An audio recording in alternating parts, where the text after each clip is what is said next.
vocês? Espero que estejam bem na medida do possível. Hoje a gente vai complementar a aula da semana passada. Então a aula de hoje vai ser um pouco breve, porque eu vou falar só sobre os primeiros governos republicanos. Então eu vou falar sobre o Deodoro da Fonseca, né, e o Floriano Peixoto. Então vai ser algo bem breve. Esse figurão aqui é o Deodoro da Fonseca, né, primeiro presidente do Brasil. Então vamos conversar sobre isso. O governo de Deodoro da Fonseca. Deodoro sofreu forte oposição depois de ter nomeado um monarquista como ministro da Fazenda e por ter sido responsável pelo encilhamento. Então, o Deodoro, né, lembrando que houve a proclamação da República, o Deodoro da Fonseca, ele representou o governo provisório e depois ele se tornou presidente por meio do voto indireto. Então, quando houve a República aí, o primeiro presidente aí, ele não foi eleito, né, por votação direta, né, pelo povo, e sim pelo Congresso, tá? Quando os parlamentares da oposição aprovaram um projeto limitando seu poder, Deodoro da Fonseca fechou o Congresso.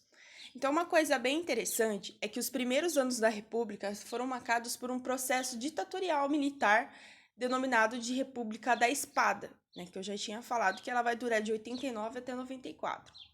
Então, tá vendo que já tinha um comportamento um pouco, né, parecido com parecido não, né, que era um processo ditatorial, né, visto que a eleição do primeiro presidente foi concedida por meio do voto indireto.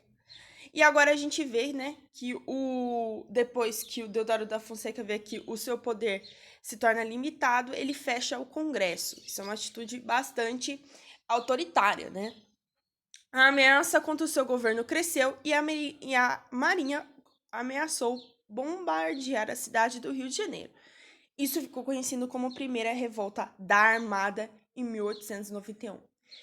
Então, a partir do momento que o Deodoro da Fonseca fecha o Congresso, a Marinha decide bombardear a cidade do Rio de Janeiro. Protesto disso, né?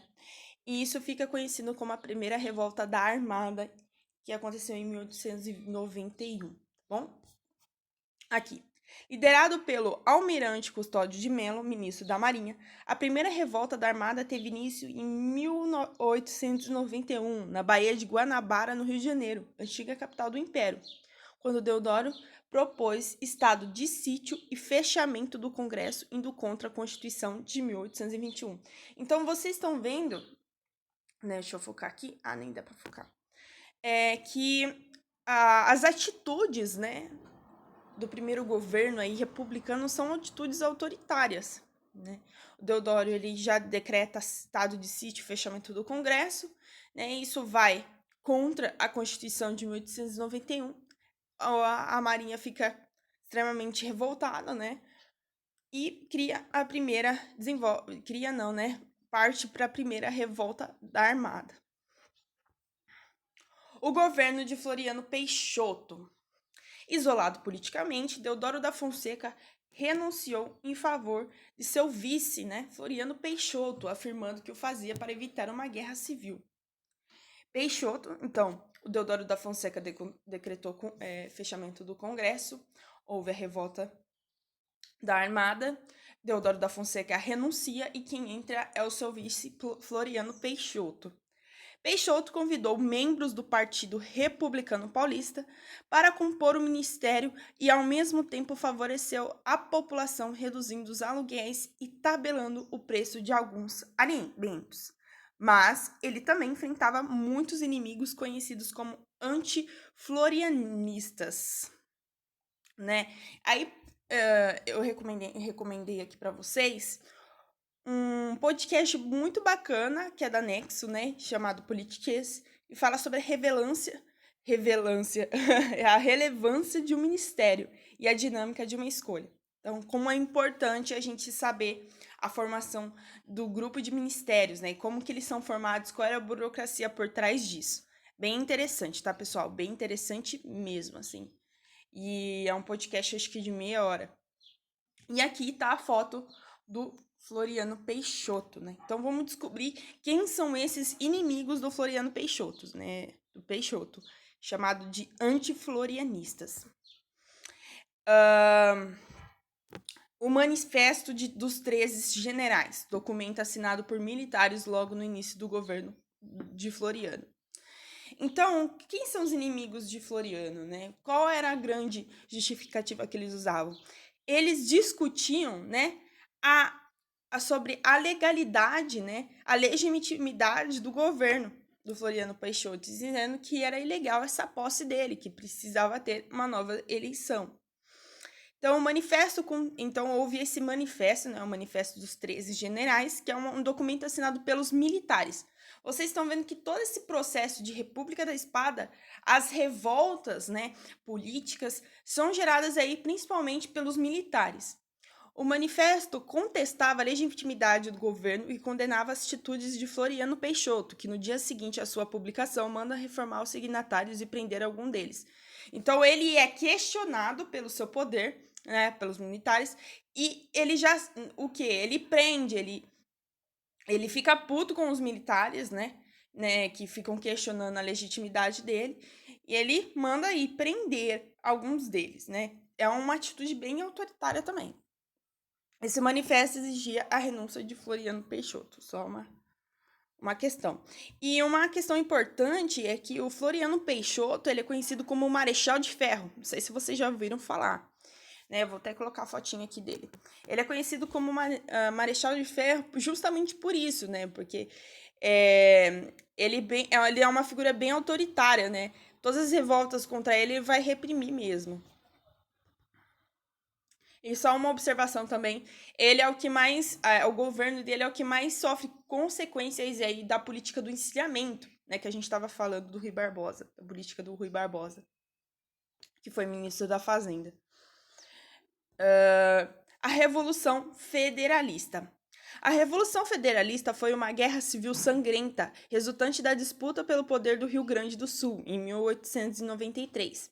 Então, a gente está no governo agora de Floriano Peixoto, né, conhecido como Marechal de Ferro, e acontece aí uma revolução chamada Revolução Federalista, que acontece no Rio Grande do Sul em 1893. Essa revolução ela foi dividida, né, entre, de um lado, os seguidores do republicano Júlio de Castilhos, que é essa figura aqui, né, chamados de pica-paus, e de outros adeptos de Gaspar Silveiro Martins, os maragatos. Então houve uma revolução federalista e era dividido entre dois grupos, os pica-paus e os maragatos. A Guerra Gaúcha repercutiu nacionalmente quando os pica-paus receberam o apoio de Floriano Peixoto e os adversários, os maragatos, obtiveram o apoio da Marinha, tá? Então elas ficaram divididos. Enquanto isso, no Rio de Janeiro, iniciou-se a Segunda Revolta da Armada, em 1893, né? Enquanto acontecia toda essa loucura. Por isso que a gente fala do Marechal de Ferro, né? Ele aguenta esse momento, né? Esse momento de tanta discussão, de tanta disputa. Liderado pelo oficial Custódio José de Mello, a Marinha começou a bombardear a cidade do Rio de Janeiro, exigindo a renúncia imediata de Floriano Peixoto e a realização de novas eleições. Houve uma união entre os federalistas e os oficiais da Marinha. Então, teve as revoltas das armadas, e o que aconteceu? Os federalistas que eram contra o Floriano Peixoto se uniram com os oficiais da Marinha, né? Mas Floriano Peixoto conseguiu dinheiro junto aos cafeicultores paulistas, comprou navios, submeteu a Marinha e reprimiu todos os federalistas gaúchos. Então, por mais que houvesse essa união, o Floriano Peixoto ele conseguiu reprimir, na verdade, essa galera, né? Porque ele tinha o apoio dos cafeicultores. Ele tinha uma grana para comprar navios e se defender, né? A Guerra Civil Gaúcha só terminou em 1895, um ano depois do fim do mandato presidencial. Então, o mandato presidencial de